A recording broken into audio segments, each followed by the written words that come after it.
Today's episode of the podcast is brought to you by Serenity Landscaping Services. It is February 15th. The sun is out. It's getting warm. I was able to just walk around in a sweatshirt today, and you know what that means. Spring cleanup is just around the corner. All that snow is melted. You got dog poop in your yard. You got to pick all that up. Your grass is brown. You got no leaves on your trees. Your shrubs are dying. Make it easy on yourself. Give Serenity Landscaping Services a call at 518-331-0774. Let them know Chris from Chewing the Rag sent you over there. They're getting, like I said, they're booking spring cleaning. Summer months are coming. Spring months are coming. It's going to get warm out. Get a jump start on everything. Give a call at 518-331-0774. Also, check out Dangerously Average Dudes on Spotify, Apple Podcasts, Google Podcasts, and YouTube. That is my other podcast hosted by myself and Ray Hughes. Again, that's Spotify, YouTube, Apple Podcasts, and Google Podcasts. And check out Pinchworm Gaming. That is on YouTube only. I don't stream on Twitch. Pinchworm Gaming on YouTube. I stream Apex, COD, Madden, 2K, Hogwarts Legacy currently. I'm having fun with that. I'm about 5 or 6 hours in and really don't even feel like I scratched the surface of that game. So that's going to be a lot of fun. I want to stream that more. And then I'll stream one-offs, random indie games, just anything I'm in the mood for and anything that comes my way in suggestions. All right, so this is technically our Valentine's Day episode, but also it is the first episode after the Super Bowl. UFC 284 just happened. We got a couple big fights coming up as well that I want to talk about. But let's get started on that Super Bowl. So we had the Eagles facing Kansas City Chiefs. I'm a Cowboys fan, but I never want to be that guy who's like, I hope they get smoked. Granted, I do hope they get smoked, but I kind of kept my mouth shut. I didn't live tweet the game, which I normally would. I just kind of watched, and then I talked a bunch of shit the next day because, you know, Prescott was in the building. He was getting his Walter Payton Man of the Year award, and because the Eagles fans were there, a lot of boos happened. So if you're going to boo my quarterback, I'm going to talk some shit about you taking that L. I also thought it was funny that two Giants players impacted the game. Kadarius Toney set a record for the longest punt return in NFL history for the Super Bowl. He also scored a touchdown. And then Bradbury, you know, once a Giant, always a Giant, went out there, caused the flag rather, and pretty much sealed the game for the Chiefs. So NFC East doing their thing. We had everybody but a Commanders are just, they're useless. Fuck the Commanders. What are they? It was the Giants that were useless, but, you know, they got Dable over there now, and they look like they're on the up and up. Commanders, they got, Howell, I guess, is going to be starting. They don't even know what they're doing at quarterback. They do have Terry McLaurin, which Dallas needs a fucking another receiver, so if he wants to leave that shithole and just come over here, I'm about that. But yeah, all in all, the Super Bowl itself, I thought was all right. It was a good Super Bowl. The way it ended is whatever. Bradbury admitted to the hold. There's clear evidence that he held. People are saying it wasn't a catchable ball, but those people don't know the rules. You don't need a catchable ball. It's not a pass interference. If you hold before the quarterback releases the ball, they're going to call that, or they should call that every time. They're going to call that. I don't know, but they definitely should. It's going to be an interesting offseason. I don't know I don't get hype for the offseason because I root for the Cowboys and they don't really do anything in free agency as much as we all want them to. They're literally all about draft and we like our guys, and really they got worse, I think, in free agency last year. You traded Amari Cooper for a fifth and you thought James Washington was going to replace him, and he got injured. Finally comes back, drops 2 passes, and you cut him. T.Y. Hilton was the biggest addition, and he was Christmas Eve is when he debuted, so realistically there's not too much to get hype about. Jerry Jones is already fucking saying things like, we saw the Rams and the Eagles to go all in and look at them now, and it's like one won a Super Bowl last year, one was in a Super Bowl this year. The Rams look like ass this year, but they already won. Doesn't really, what they wanted to do, they did. So it's gonna be interesting. Islam versus Volk just happened. This is the issue with the UFC, and it's not really them. It's more like McGregor, being who he is, brought in a bunch of casual fans, and casual fans are annoying. I'm not like a diehard. It is like the sport that I probably know the most about and follow the most, but I'm not a casual, but I'm not a fucking analyst. I'm not a pro. I'm not anything. I'm just a fan. I don't like the fans who say things like, "There's no way Islam won that fight. It was either a draw, or Volkanovski won." Like what? How the fuck can you say there's no way this guy won? It was either a tie, which already means it was a close enough fight where either guy could win, or the other guy won. There's no way anybody with a brain could say here like that it doesn't make sense. I can't even form a fucking sentence for it because it's so stupid. And those are also the fans that are probably hyped for fucking slap fighting. They don't care. They don't really pay attention.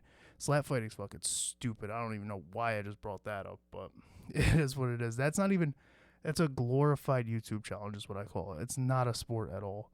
They offered a UFC vet, like $2,000 a show, $2,000 to win a slap. That's $4,000 total on the table to stand there and just get CTE because there's no way you're going to avoid it. You're getting cracked. You can't defend yourself.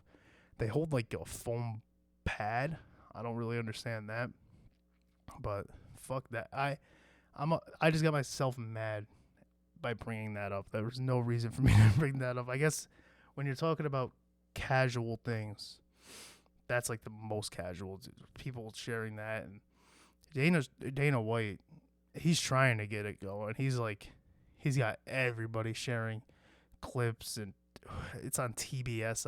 I'm over here fucking saying the network it's on and promoting it. But he is trying. I don't foresee it lasting long. I think true fight fans, I guess that's why I brought it up, because true fight fans, there's no real interest there. It's literally your casual, the guys who just want to see people get dropped. That's no diehard is out here going, that's the sport I want to watch, because it's a YouTube challenge. It's not a sport. The reason I relate those two things because, like I said, the casuals, they just want violence. In the Islam and Volk fight, Islam had Volk's back in round. This is it. The Islam had Volk's back in round 4, and I think he had it for over 3 minutes. And people are like, "Well, he didn't do any damage." Okay, you're not winning a fight. You're not even in the fight if your significant punch is over the shoulder hitting a guy who's backpacking you and has you in a body triangle.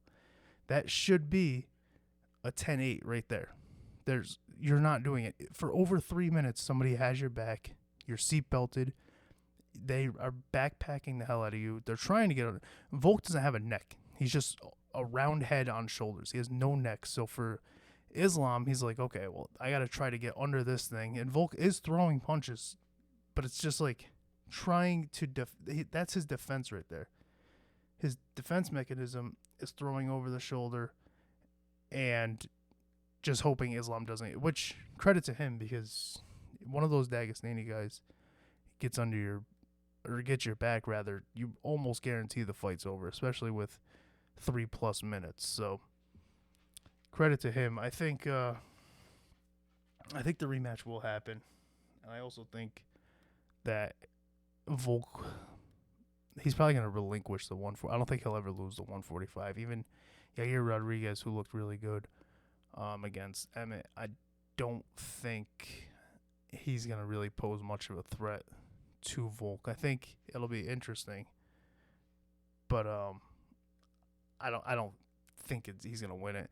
Maybe I'm wrong. Maybe I revisit this after that, but I think he's going to relinquish the 145. I think he's going to move up to 155, take a couple more fights there, try for the belt one more time, and then just ride off into the sunset. That's my honest prediction. I don't think many 145ers currently are beating him, and I only think the top heap of 155ers are beating him. The fact that he was able to survive, arguably win, draw, whatever it was that everybody thought, against somebody like Islam, who, what's he have, one loss, and was kind of just Dan Hooker, submitted Oliveira, obviously, for the belt. Like, he's just another one of those guys where people were like, great, now we have to do it Khabib with striking. So it's going to be interesting. I think Volk moves up to 155, and that's where he retires. That's my prediction. I'm not I know I'm 10 minutes in talking about sports. I do not want to be associated with a sports podcast. That's not what this is. Super Bowl's like the biggest event for us in the States, and Islam Volk was really interesting just because, I mean, Islam got the belt and immediately Volk was like, yeah, I'm moving up. Let's fight. So that was a big fight. And then the other fight that I want to talk about is Cyril Gane versus Jones, because, again, just another big fight. Jones, that's probably going to be his biggest test. I mean, Gane got out-wrestled by Francis, but Francis is physically stronger than Jones. Jones is obviously a freak athlete and a dominant wrestler. So it's going to be interesting to see how Gane deals with, because he doesn't have to deal with physical strength now as much. I mean, Jones is still strong, but not Francis Ngannou strong. He's going to have to deal with technique over strength in the wrestling department. And then Jones is also way more creative with his throws. His elbows. He was doing shoulder strikes before Conor did the shit to Serenity that everybody thought he coined. I don't understand that either, but that's fine. That oblique kick, the way he works the body, he has a lot more to deal with, but he's also fighting somebody like Gane who hits hard. Jones does get hit, so it's not impossible for Gane to connect. And he moves. I mean, he's like 240, 230 plus, and he moves really well. It's a lot like, if you're relating it to boxing, a lot like Tyson Fury. So that's going to be interesting, and that's probably the next one I'm hyped for in regard to the UFC. And then, obviously, Chandler, Conor, as much as I was hating on Conor, that's going to be pretty fun as well. They're coaching Tough. Tough's back. The Ultimate Fighter's back. I don't want to give a prediction for that, but I will say I think if it ends early, I think if they fight the way I think they're going to fight, it's going to end within 2. One of them's going down. There's no way they don't go out there and just brawl. Chandler is like Gaethje and Dustin the way he wants to just... That 155 division in general, it's murderer's row, so that's going to be a lot of fun, and it'll be interesting for Conor to come back, and that's his first matchup. All right, sports aside, let's get into it. Could we talk about this? Could we talk about people who say every big news story is a cover-up for other big news stories? Who the fuck? Who are you to say, oh, notice how the government's talking about shooting down UFOs? What's going on in Ohio? What's going on with the trains? What's going on in Arizona with the trucks? How do you know about it, you fuck? What do you... It's not being covered up very well if Nancy from accounting knows what's going on. What is it with people who are like, did you know, I don't know if you noticed this. First it was the balloon, right? And then where's Epstein's list, right? And then UFOs, right? What happened with the fighter jets in Alaska? Nobody's talking about that. Everybody's focused on these balloons. And then the UFOs. And then Arizona. A truck tips over. It's like a truck tipped over, dude. What do you want me to tell you? What was it? High winds, and then I think he hit like a pop. I don't even know what happened. You know why? Because I didn't look into it. But guess what? You could have. The headline was there. I knew it happened. You know why I knew it happened? Because it's not being covered up. You think Chris, who works in the fucking warehouse and just knows about cover-ups? No. You think Sue, who retired from Asswipe's fucking retirement home, knows about things that are being covered up? No, we don't. It's a matter of, did you see the headline? Did you want to fucking open it up and read about it? It's not the news job. The job of the news is to give you the news. They say, here's what happened. You look into it if you want to know more. I live in New York. I'm not expecting them to go in depth on something that happened in Arizona. Okay, I'm expecting them to let me know that it happened. And if I want to find out more, I can go look into it. Just like the Alaska thing. Oh, fighter jets. What happened? Guess what? It actually happens more than you believe. Now, they're saying, do we know if that's what it was? I forget what it's called, that maneuver or whatever. It's pretty much just, we do it too. It's just go into their airspace and flex nuts a little bit. Just let them know, like, hey, we're capable of getting over here. And you wait until somebody fucking kicks you out. That's all it was. Possibly. I don't know. Didn't look into it. Didn't care. The fucking trail derailment. Again, where was that? Ohio or Texas or both, whatever the fuck it was. I don't know. It is a little weird. I'll admit that. But, like, I didn't look into it. I could. I saw the article. Saw the headline. Could have clicked it. Could have opened it. Didn't care. It's not their job to make me care. And also, you know what? I'm going to say this. The Chinese balloon, it's impressive. It's impressive. You ever blow up a fucking balloon for a kid's birthday party, dude? For my son's birthday party, you know how many balloons we blew up? And guess what? Within, I don't know, 4 to 6 hours, those things are fucking useless. They just go down. They're not floating anymore. You kick it, it just falls right back down, dude. It's depressing. It's deflated. It's a nutsack. It's an empty nutsack. And you're telling me it's not impressive? A Chinese balloon. You know where China is on a map? You know where Montana is? Like on a globe, on a world map? You know how impressive it is for a fucking balloon to go from China to Montana? That's nothing to scoff at. That is, again, we shouldn't even have shot that thing down. They're like, oh, we waited till it got over the ocean. We needed to intercept that thing. We need to figure out what they used in that balloon to make it stay afloat. And that's what I want for my kid's birthday next year, because I want fucking balloons that can go from New York to China. That's what I want. And I know somebody's like, Chris, they're not actually balloons.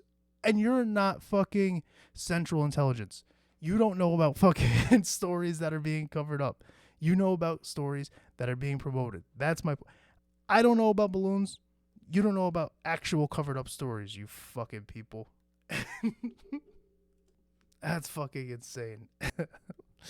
I got a couple. So we do, well, I do, I guess. I do questions that people will send in, especially for guests, which I should have my first guest on next week's episode.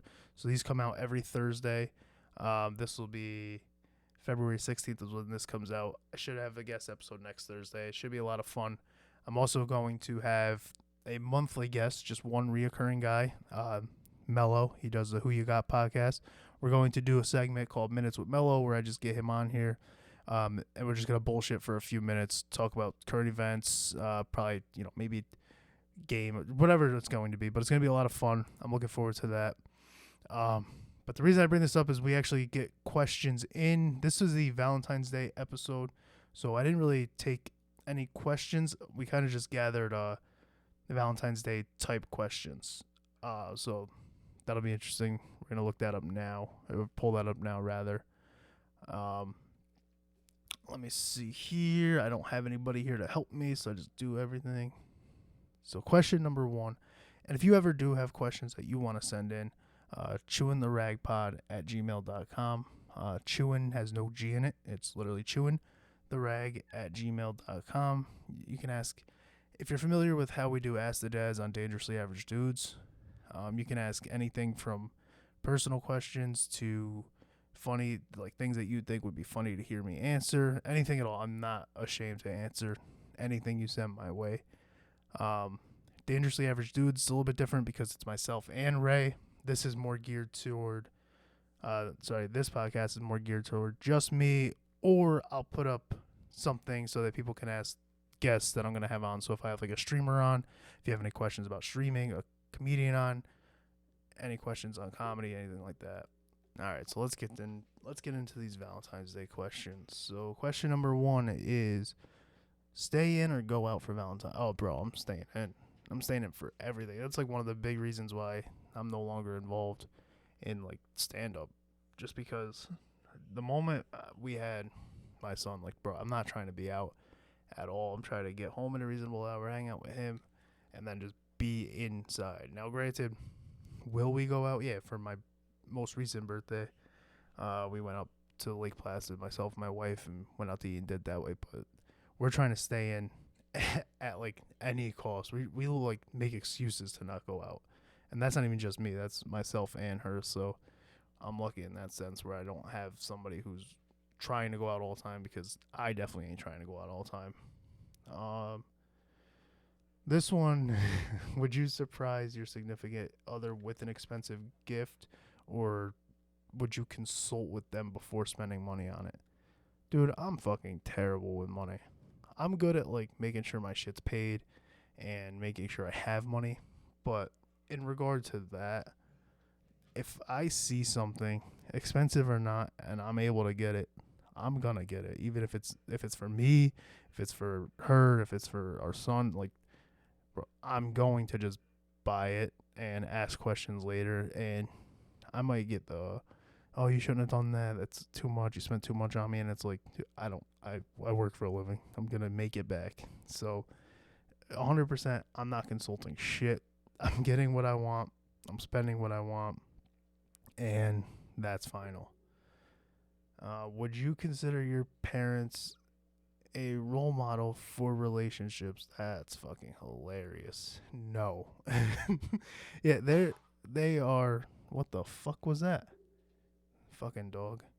They are the what not to do role model. I mean, like, they definitely care for each other, but that's pretty much where it starts and ends.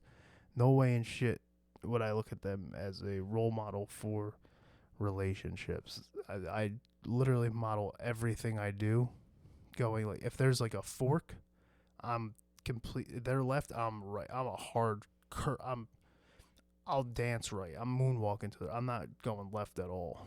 So absolutely not. what soothes what soothes you the most on the back of bad news or a tough day? Being home. Literally answer to number one. Just coming home. I mean, what am I gonna do? Bring work home with me? The guy at the fucking store who was a dickhead, bring him? No. Come home, hang out with my son, pet my dogs, have my wife here. I'm chilling. I don't bring anything home with me. You might get like a grumpiness out of me if I didn't get more than 4 hours of sleep, but I get my 4 hours, dude. I'm up and going. That's an easy one. Do you like romantic movies? What is your favorite romantic movie? Do I like romantic movies? Bro, I could tolerate them. I mean, I'll watch it. I can't watch like a love story. I'll watch like a rom com. You know, you watch like This Means War. I'll watch that. You watch what? I mean, 500 Days of Summer is like in my top movies. I said that before. Dangerously Average Dudes. 500 Days of Summer is 100% a spin on a rom com. I mean, it's more about like how he doesn't end up with her. The way that movie ends fucking sucks, by the way. The moment he says, or she says her name is Autumn, dude, why do you have to do that? That's like the Last of Us ending for me. The endings will just butcher, dude. My dogs are going insane right now. Endings will butcher things for me. Like, I have that in my top movies, and I'm still completely irritated with how it ended. But to answer the question, do I like romantic movies? I'll watch a romantic comedy 100%. I'll be fine with it. Let me see. There are more here. It's not loading. Oh, here we go. Is Valentine's Day promoted by companies whose only interest is making money? I think they definitely help. I don't know if it's the only thing. I think the general idea of it is probably a good idea, whether we like it or not. You know, promote, brag, boast about the person you're with. But yeah, 100% is for money. What are we talking about? It makes money. That's an easy one. And then one last question, which, good. All right. Not Valentine's Day related. How long is the average piss? Is what somebody asked me. I'm going to look it up after I answer, but I'm going to play out pissing in my head real quick. So you go in. We'll say the toilet seat's down because I'm a gentleman. Lift it up.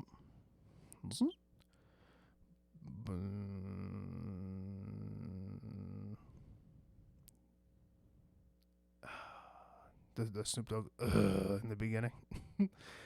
I'm going to say 12 to 15 seconds is the average piss? And now I'm going to look it up because I need to know if I'm right or wrong. How long is the duration of urine? Did I say how long is the longest piss? I meant to say average. I don't remember what I said. Oh, cool. I wrote duration of time. I actually almost wrote penis when I typed in P. So I guess I'm still insecure about that at 30. So from house cats to elephants and most mammals, it takes about 20 seconds to urinate. And that goes for humans as well. So the average piss should be about 20 seconds. And they say if you are over or under that, you should change your daily routine. I feel like mine are short because I go so often because I'm always, I got my liquid IV, I got my Gatorade, I got a jug of water. I'm always drinking. So I'm going to say the reason mine are short is because I probably go more times. What's that? How often should you piss? How often should you urinate? Between 6 and 7 times in a okay, I guess I don't go that often. I go about average, so never mind. Maybe I need to change my daily routine according to this. Oh, that's insane. All right, I think we're going to call it. It's about a half hour.